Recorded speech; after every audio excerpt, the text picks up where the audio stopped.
Hello students, welcome to the channel Omega Minds. तो आज का हमारा टॉपिक है पाइथागोरस थ्योरम।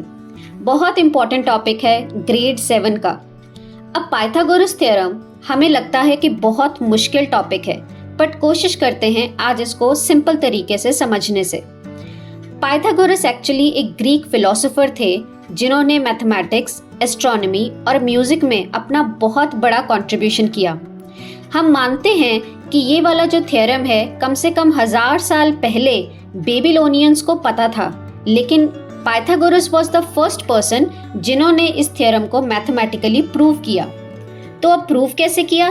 तो अब बढ़ते हैं। तो जैसे आप स्क्रीन पर देख सकते हो, एक ट्रायंगल है और उस ट्रायंगल की साइड्स के हमने नाम रखे हैं, साइड्स ए, बी और सी। तो आप देख सकते हो कि सबसे लंबी साइड कौन सी है? Yes, correct, it is C, जिसको हम बोलते हैं हाइपोटेनस। और दूसरी हमारे पास दो साइड्स बचती हैं which are A and B. तो ये थ्योरम ये कहता है कि अगर हम सबसे लंबी साइड का स्क्वायर करें तो उसका आंसर जो है वो बराबर आना चाहिए अगर हम बाकी की बची हुई दो साइड्स का स्क्वायर करके उनको ऐड कर दें। तो अगर हम इसको मैथमेटिकली कैलकुलेट करें तो वो बनता है कि हाइपोटेनस का स्क्वायर इज इक्वल टू ए का square which is your perpendicular और हाइट प्लस बी का स्क्वायर जिसको हम बेस बोलते हैं। तो अगर हम इसको मैथमेटिकली लिखेंगे तो हमारा ये फॉर्मूला बनेगा c square equals to A square plus B square, where A is your perpendicular, B is your base and C is your hypotenuse. I hope यहाँ तक आपको एक स्ट्रक्चर समझ आ गया कि पाइथागोरस थ्योरम हमें कहता क्या है। अब एक और कंडीशन बताती हूँ। पाइथागोरस थ्योरम जो अप्लाई होगा वो हमेशा 90 डिग्री वाले ट्रायंगल पर ही अप्लाई होगा। इसका मतलब क्या है कि जो भी ट्रायंगल जिसमें 90 डिग्री बन रहा है वहां पर आप इस थ्योरम को इजी से अप्लाई कर सकते हो। तो अब बढ़ते हैं एक क्वेश्चन पर जिसमें हम ये जानने की कोशिश करते हैं कि क्या ये एक्चुअल में थ्योरम इस पर्टिकुलर ट्रायंगल पर अप्लाई हो रहा है या नहीं हो रहा। तो वो कैसे देखेंगे? तो जैसे कि आप स्क्रीन पर एक ट्रायंगल देख रहे हो, उसमें 3 साइड्स हैं। The first side which we call it as perpendicular और height, वहां पर हमें 12 दिया है, base which is given 5 और हमारे पास है hypotenuse which is 13। तो अब हमें इस थ्योरम को अप्लाई करना है और ये चेक करना है कि क्या ये थ्योरम इस ट्रायंगल पर अप्लाई हो रहा है या नहीं हो रहा। तो अभी हमने पीछे फॉर्मूला पढ़ा है इसका which is C square equals to A square plus B square, जहां पर C का मतलब क्या है? Hypotenuse which is 13 given in this question, और A को हम मान रहे हैं परपेंडिकुलर विच इज गिवन 12 और B को हम मान रहे हैं बेस विच इज 5। तो अब हम क्या करते हैं, इस फॉर्मूले में इन वैल्यूज को बस पुट करके उनका स्क्वायर निकालते हैं। तो C की जगह हमने रखा है 13, A और B की जगह हमने रखा है 12 और 5। 12 का जब हमने स्क्वायर किया वी गेट 144, 5 का स्क्वायर किया वी आर गेटिंग 25, और इन दोनों को हमने क्या करना था? ऐड करना था। तो हमारा आंसर 13 के स्क्वायर के बराबर आना चाहिए।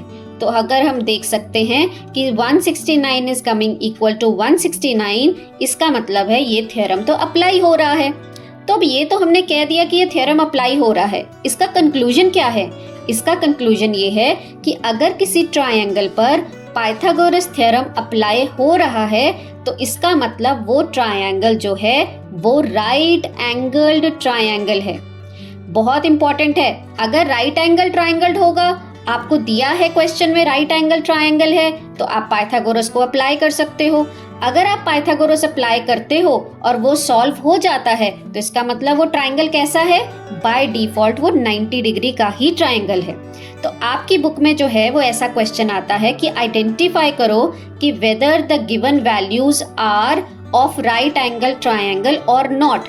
तो आप क्या करोगे? वैल्यूज को पुट करो फॉर्मूले में और चेक कर लो। अगर आपका left hand side is coming equal to right hand side तो इसका मतलब वो राइट एंगल ट्रायंगल है। अब सवाल ये उठता है कौन सी वैल्यू को परपेंडिकुलर माने और कौन सी वैल्यू को बेस और कौन सी वैल्यू को हाइपोटेन्यूस। अगर आपके मन में ये सवाल आ रहा है तो you are going on a right track. What is the solution for this?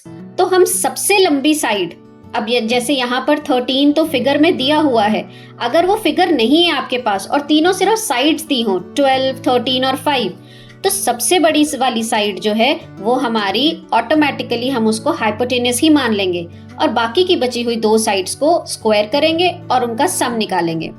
I hope अगर ये डाउट है आपके मन में तो वो अब क्लियर हो जाना चाहिए। नेक्स्ट चलते हैं एक क्वेश्चन पर जहां पर हमें दो वैल्यूज तो दी हुई हैं, दो साइड्स तो दी हुई हैं, लेकिन तीसरी साइड हमें नहीं पता है। तो करना हमें वही है, फॉर्मूला लगाना है हाइपोटेन्यूस का स्क्वायर इक्वल्स टू परपेंडिकुलर का स्क्वायर प्लस बेस का स्क्वायर।